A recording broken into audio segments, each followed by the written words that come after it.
Good evening, everybody. This is Cinnamon Noir. And this is the Ramen Shaman. Welcome to the final episode of Alwa's Awakening. We've had quite a long journey up to here, but today it ends. So, the final dungeon is a little unusual. How so? There's very few enemies, and it's mostly just a puzzle gauntlet from beginning to end. We'll see more of that later, but... Actually, now that I think about it, most of the levels in this game are like that. This game's very puzzle-heavy, and it's not very combat-heavy. Since combat is just, pressing one button, they couldn't really make it that intricate. This isn't exactly Dark Souls. Well, in platformer games, enemies often feel more like part of the puzzle than anything else. I would think of them as obstacles more than anything else, to be honest. I actually talked about that in the... That's kind of what I meant. In the exploration video I did, where I was talking about Super Metroid, I mentioned that enemies in Super Metroid are not exactly a combat challenge. Yeah. That's by contrast to Symphony of the Night, where combat is pretty much the main point. Well, and that's the thing is, with 2D platformers, platforming challenges and platforming puzzles are the main challenge. Right. Well, this is annoying. With Metroidvania, you can kind of do both, since Metroidvania is sort of the... It's like the child of action RPGs and platformers. Well, I mentioned that in the video, too, that way more Metroidvanias are like Symphony of the Night than are like Super Metroid. That's Symphony of the Night you're talking about right there. The combination of exploration and combat. Well... And Dark Souls is like that, too.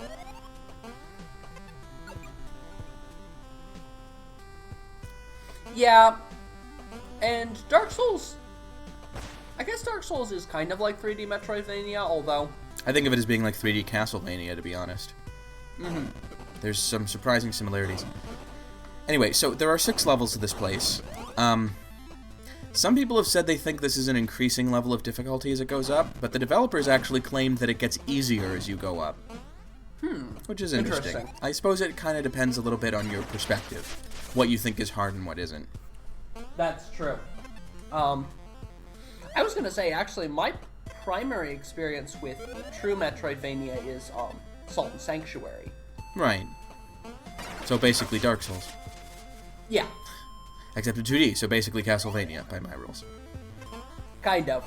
Anyway, I think there's a little more emphasis on platforming, since platforming is just works better in a 2D environment than 3D. Yep. So I made a big mistake here. In this room, you need to put all these 3 blocks into place, but it makes more sense to do the one on the far right first, because otherwise you got to do a bunch of going back and forth. I seem to have done okay with it, though. Yeah, how are you gonna get back now? I'm not. Oh. No, you can just walk onto the thing. That was a mistake I made. You don't have to jump on it. You do have to be quick, though. So this is the reason why we still have the spawn in the same room sheet on. Although later on in this video we will see that that does not always help you out. In fact, in some ways for sorry about my stuttering. For the complete last part of this game, it's actually the worst thing you can do. Ooh. So that's going to bite me in the butt later on. Yeah, I couldn't tell if you were stuttering or, as you know, I sometimes, have connection issues. No, that was not your ISP, it was my brain. Well, I have that issue too. Anywho, you've noticed, I assume, that there are 3 locked doors up there? So, obviously we need to find 3 keys for it, which are all, I believe, in this level.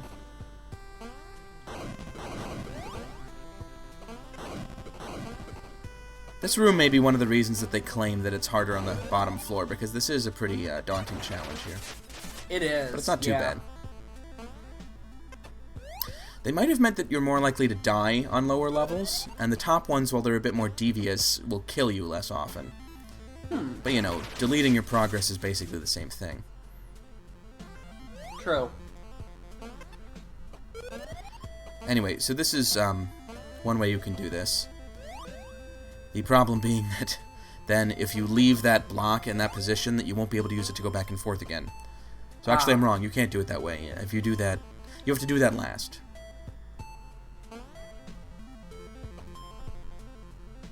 Yeah, I think you actually were on the right track before. I was. Just a little slip up in execution.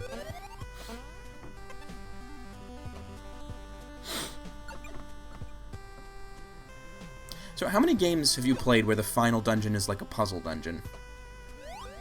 I remember in Skyward Sword, among Zelda games, that last dungeon is very puzzly compared with a lot of other ones. I'm trying to think. You could sort of classify Lost Izalith as that, although it's not necessarily the last one. I've seen people play Lost Izalith, and I don't really think that, but... The Duke's Archives also might count as a bit of a puzzle dungeon, although again... What I mean is a dungeon with a lot of small puzzles in it. Not a dungeon where getting around is a puzzle. Anyway, not important. So, off to the left... I mean, Beyond Good and Evil had, the final dungeon was arguably a puzzle dungeon, although that is every true. dungeon was. Yeah, there's lots of small puzzles in Beyond Good and Evil. So anyway, to the right here is the little torch to save your progress. Obviously much more important if you don't have the spawn in the same room cheat turned on. Yeah.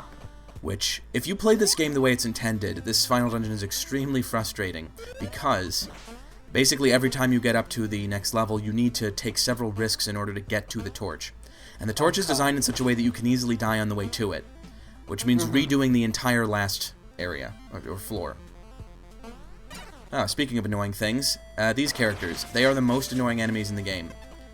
Yeah. They're the only enemies that will dodge your attacks. They'll try to move out of the way when you hit them. You cannot really hit them with your staff, because that would require you getting close enough that they can hit you back. You have to use the spell, and then, of course, they'll dodge out of the way of it. So you sort of need to trap them in a space where they can't move. It's kind of like a waiting game, like a game of chicken. You have to wait long enough for them to get up close enough to you that they can't dodge out of the way. Because if you try to hit them from far away, they'll just go. And then the annoying thing is, they don't keep going towards you. They actually head away from you when they dodge, and then they head back later. So they're kind of stallers. Oh, that was clutch. Almost took some damage there. Really, though, in this level, you're very unlikely to die from taking too much damage. You're much more likely to die instantly. Well, that's a relief. Yeah, I guess so. Considering I have the spawn instantly cheat, it's not such a big deal. I'm sure you realize that by doing that cheat, it makes it so that the worst thing in the world is to get hit a lot without dying, because then you lose your flask. Oh god. Whereas every time you get insta-killed, you keep it. Oh, another one of these guys. He actually dodged into my attack. I think sometimes they do that accidentally. It's interesting. I like that they have an enemy for the final dungeon. You know, in many ways, this game is sort of just clever enough to be worth it. Because it is a very simple game, and I recognize that. But I guess the reason why I like this game, even though it's not very ambitious, is that it's all about what you expect from a game and whether it goes above and beyond. And this game certainly went beyond what I expected. But that doesn't mean it's one of the best games I've ever played. Far from it. Well, no. But it's a fun little platformer. Anyway, here's a fairly simple puzzle. Just push this thing onto the block. And the other block will push it off onto the bottom. That is actually clever that they have the other block to scrape it off there. Yeah, it's not bad. And it also serves as a platform once you get up there later. Not that you really need one at this point. The infinite bubble is a platform that goes anywhere. Yeah. It is funny how I've noticed designers sometimes do this. They'll put in stuff that seems to not recognize the changes that have been made because of upgrades. So like putting platforms in place when your character doesn't need them anymore. Not recognizing the impact of double jumps or things like that. Yeah, that's probably... My guess is I mean... I bet in a lot of them they just forget. The Right. other thing is, Or they design levels all the same way, regardless of what power-ups you have. That's true. Maybe it's designed... Maybe there's a way for you not to have that power up. I guess... That could be for really, speedrunners, now that I think about it. Yeah. Do you have an opinion as to whether or not the ability to speedrun through games like Super Metroid was intentional? can't imagine it was. Really? I like to think it was. I mean, well, a lot of games in the old days. You're about to say the good old days, you conservative. Well, yeah, and the more I think about it, like the kind of people who think that games were strictly better in the platformer days are just wrong. Honestly, a lot of games were like this back in the platformer days, with warts and all, you know? Well, yeah, that's why a lot of nostalgia games are trying to recreate what you think games were like rather than what they were like. But my point is, back in the olden days, making a game hard was a way of stretching out the runtime because right. You had because they were short. There was a limit to how much content you could have. Right, games used to be very short. And if you made it hard, it would be players would take longer to get through it, and it would last them longer. Yep. Whew. So anyway, some little adjustments there. I think I accidentally did not have it turned on. Which is why I spawned at the torch instead of at the beginning of the room. I was fortunate not to find that out until it didn't make a difference. And then I reloaded the wrong save. Oops. Well, at least now I get a chance to talk about this puzzle, one of the more interesting ones in the game. It kind of tricks you into thinking you can get up in the middle through those things, but there's not enough room to jump on the bubble from there, so you need to actually send it flying up, then ride the platform over and use it as a stepping stone. Not the most intricate puzzle in the game, but it's one of my favorites, to be honest. It does require some rather tricky positioning of your cue, I noticed. Yep. Yeah, the one big thing... That one is tricky. The one big thing about this final dungeon, I would say, is that it requires you not only to use the bubble and block in tandem, which is sort of what the whole game is leading to, but also to have very good timing with it. Whereas previous ones didn't necessarily do that. Most of the block puzzles in this, the block will be moving the whole time. There's no chance to respawn it. Yeah. So, this room's kind of a bitch. Took me a very long time for a while because I did not get the trick. So, you would think, send the block through, push it onto that block, and it falls on the switch. The problem is, of course, that you can't push it all the way through because you need another block to do that. So what you need to realize is that those blocks in the left-hand corner are fake. Which, honestly, not very well telegraphed by level design, or room design, I should say. Sorry. It's all right.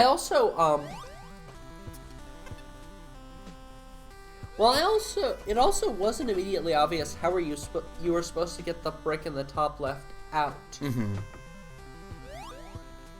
Well, actually, there's both a false ceiling beneath there and a false wall, which is how you get it out. You also need a good timing here. But I see that the problem you've created for yourself. Oh, not entirely. You can always move that one block. But of course, after all that, you need to get the timing right on that moving platform, and if you do it wrong, you have to do the puzzle all over again. Yeah, which is... I don't know. Sorry, go ahead. I do kind of hate platforming puzzles where you figured it out, but the implementation has you redoing the same thing over and over. That's annoying. Anyway, I do not know what's with that puzzle in that last room. It's really simple.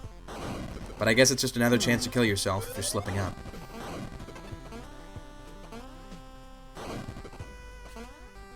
So we're now on level 4. We're getting close to the end. I will warn you at this point, though. Oh, by the way, there's that guy dodging my attack. Yep. I will warn you at this point that there is a serious screw-up, which causes a lot of repeated content later on. So we're going to have to think of something to say in that period. Oh, well, that's fine. Here's an interesting room. Oh, by the way, really annoying that when you go into that room to do reconnaissance, this guy respawns. They respawn every time you go in. That is a pain in the ass. Yeah, these guys... Having him... like having to go around because you can't... Ooh. This is the tightest jumping puzzle in the whole game.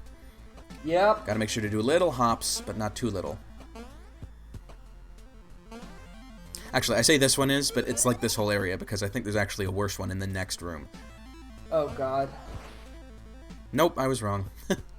Yeah, this definitely seems to be getting harder as you go on. I don't know what they were thinking when they said that. Well, who knows? Maybe they just got on the zone midway through. I will say one thing, the final level is considerably easier than the rest. Here's another little clutch jump. You can wait as long as you like to make it, because the thing will stay right there, but...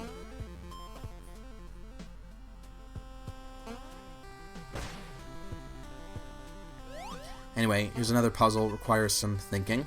So, there's a falling block right there. You need to make sure you get rid of this thing before you jump across it, because you won't have time afterwards. And then just use the cube to get back over. Fairly simple puzzle. Kind of thing you might have seen 3 dungeons ago. Uh-huh. Ooh. So, we've seen this kind of puzzle before, but this one has a little bit of tighter timing. You gotta use all 3 of your abilities at once.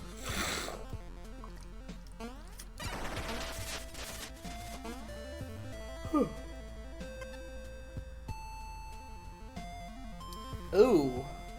Oh, I guess that doesn't... This isn't too hard. Because when you fall down, you can always just use the bubble. At first glance, that one was really daunting, but... Well, right. If you didn't have the bubble, then this would be... it'd be very easy to lock yourself into death. Yeah. Like you used to be able to do in Sonic. Have you ever played Sonic 2? Don't think so. So there's a zone, the levels are zones, called Mystic Cave Zone, where there's literally a pit you can fall into that is just spikes. And there's no way to get out. But the thing is, because it's Sonic, you don't die instantly when you hit the spikes. You lose all your rings. Oh yeah, that's really sadistic. Then you can pick them up again, and because you're in a tiny confined space, you probably will. So the game just keeps hitting you over and over again, knowing that your only way out is to die. Like so. It is definitely a sadistic touch. One of the only games I've played that is well known and popular, but still pulls something like that. I wonder, part of me thinks the developers just didn't realize the implications of what they were You think they doing. thought the player might just die if they fell in there? Yeah, they just wanted, like, this is a death trap. They Maybe. didn't think about that idea. Although, again, that's one of those, did they never play test Right, this exactly. levels? It's interesting, because I've heard it mentioned before by some YouTubers I watch, that wasting the player's time is actually much worse of a punishment than killing them outright, since most games do not have punishing death mechanics. You know, in a game like Dark Souls, losing a minute is much better than losing a life, but most games aren't that punishing. And since, dying is essentially just losing time. Right. I've actually had time to a certain Dark extent. Souls. I mean, you mentioned earlier that games used to be a lot harder because they were shorter, and so they needed to make sure you got your mileage out of them. One of the things with that was the possibility of a game over, which of course does not only lose a lot of progress, it loses all your progress. Yeah. That was back when I think games hadn't quite escaped the arcade concept. Oh yeah, Where that it was like, definitely a relic of the arcade, is the lives system, because originally it was used to get more money out of you. Right. Even something as late and as complicated as Donkey Kong Country could be played through in one session by a skilled player. And it almost seems like they kind of felt like you should, because the saving system in those games is a little bit perfunctory. Oh god. Yeah, it's like they don't expect you to save very often. It is kind of weird by modern standards, though, the concept of the arcade game where every few deaths you'd have to pay money to continue. Mm-hmm. And therefore, you know, if you had $5, you could make it through no matter what. That's a very odd concept. Well, it's just like, you know, as bad as all these, a lot of, like, loot box and microtransaction economies are, compared to, like, something that was just sort of industry standard back then. Yeah. So have you noticed something about these rooms? These blocks keep falling through the floor. Oh yeah, I did notice that. A lot of these floors are fake. The way you can tell is that enemies will be patrolling around, and they can't go where the floor is fake. So don't walk anywhere they don't walk. And I don't trust them because I think they're still trying to screw me over here, but no, they're not that sadistic. This isn't Getting Over It with Bennett Foddy. Of course not, because if it was, I wouldn't be playing it. But anyway, yeah. That may actually be the most sadistic level in the game. But I understand what they say when they say it's not difficult, because if you know what you're doing, it's very simple to avoid the traps. It's just that, you know, if you do make a mistake and fall for it, you lose a lot of progress. Oh, yeah. It would be horrible if that old guy was standing in, like, the only solid island in the middle of fake That would be floor. friggin' hilarious. I'd be pissed And as if he, hell. like, laughs at you when you get there. Fall down. It could be like Flowey, like he knows how many times you've died. Oh, God. Because it would be great if every game was Undertale. Have you heard anything about the new Deltarune? I actually have it on my computer right now. Oh, fun. Played about 5 minutes of it. I might do it for this channel, I don't know. Everyone is going to do it, you know? So I figured, what do I really have to say about this that someone else won't get? Oh, by the way, this is the point where I turn off assist mode, because if you don't have it, it'll screw you over. Interesting. So yeah, Deltarune, I mean, it's an interesting concept. It's not a full game, of course, it's just a demo, even though it's like a 3-hour demo. And I also love how Toby Fox said he may never finish it, because it might not be possible. It sounds like he's really going back to his Homestuck roots. Yeah, no kidding. Although, Homestuck still isn't over? Didn't that eventually get finished? I think Homestuck did get finished eventually. Yeah. God, that would really be jerking around the fan base. Like 15 years later, it's not finished. Oh, God. I tried to get into that, and apparently I was, like, the thing I read wasn't even Homestuck. It was weird. Like a Homestuck fan comic? No, oh gosh, it's amazing. Some kind of you got rickrolled by Homestuck. No, it was some kind of side media. Oh, I see what you mean. Made by the same guy, but a different thing. Yeah, I forget what it was. It was Problem Sleep. That's what it was. Meanwhile, while we were jabbering about Homestuck, the final boss was happening. So this is probably the best boss in the game, even though it is simultaneously the worst. It's the worst because he's a cheap bastard. He spawns in one of 3 places, sends a couple of annoying dark energy balls your way, and then he spawns in the upper left-hand corner of the screen where he is invincible and fires a wave of, Toho projectiles at you. Fairly easy to dodge the Toho projectiles, just spawn and block and hide behind it. You need to hide in the right position, though, because otherwise the things will hit you. These balls, what's tricky about them is they come very fast, and there's 3. So if you get distracted, you might be able to dodge the first 2 and not be able to dodge the last one. Ooh. Because one thing to remember is that they home in on you. So basically, appropriately for this game, this final battle is all about positioning. You need to make sure you're in the right place to dodge his projectiles. And whether or not you beat him depends entirely on how many of his phases you can survive. Now, unfortunately, it's random how many phases you'll... Sorry, go ahead. This does seem pretty well designed because of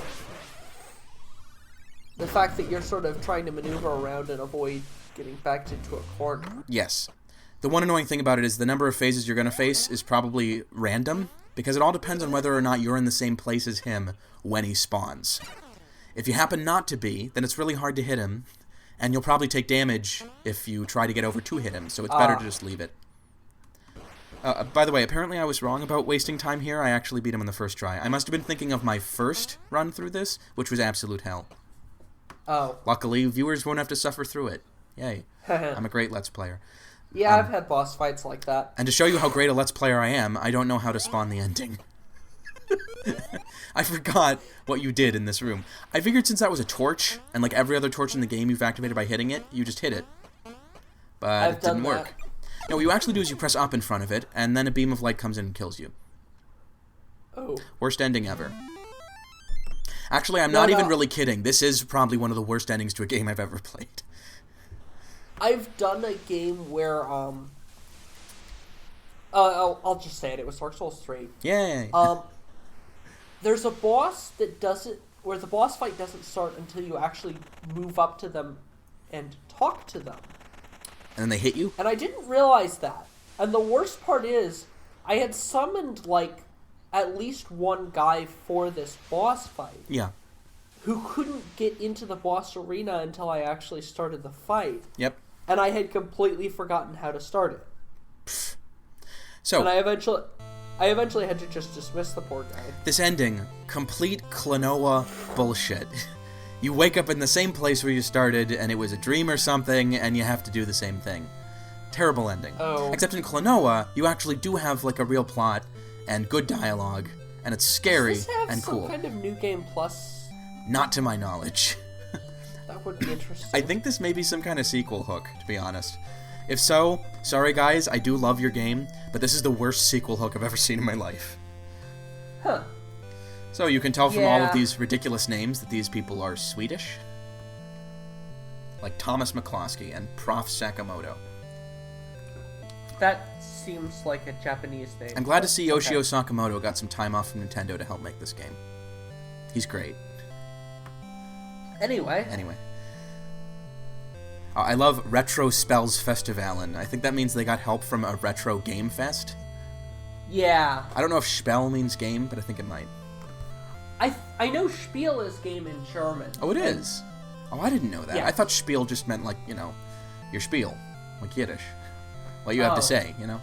No, in German it's a game or... You know, that makes sense, because Game if, or like, playing. if your spiel is like a con or something, then it is like you're playing a game, right?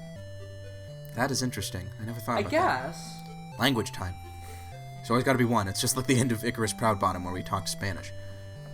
So yeah, and I've definitely seen words in Swedish that I recognized from German before. Really? My sister knows German, so I had to talk to her about that. I know some, not a whole lot. So, this is the end of Alwa's Awakening. I hope you guys have enjoyed it. It is an interesting game. I think it's well worth playing, but it may not be good for a replay. So, you know, maybe on sale you should buy it.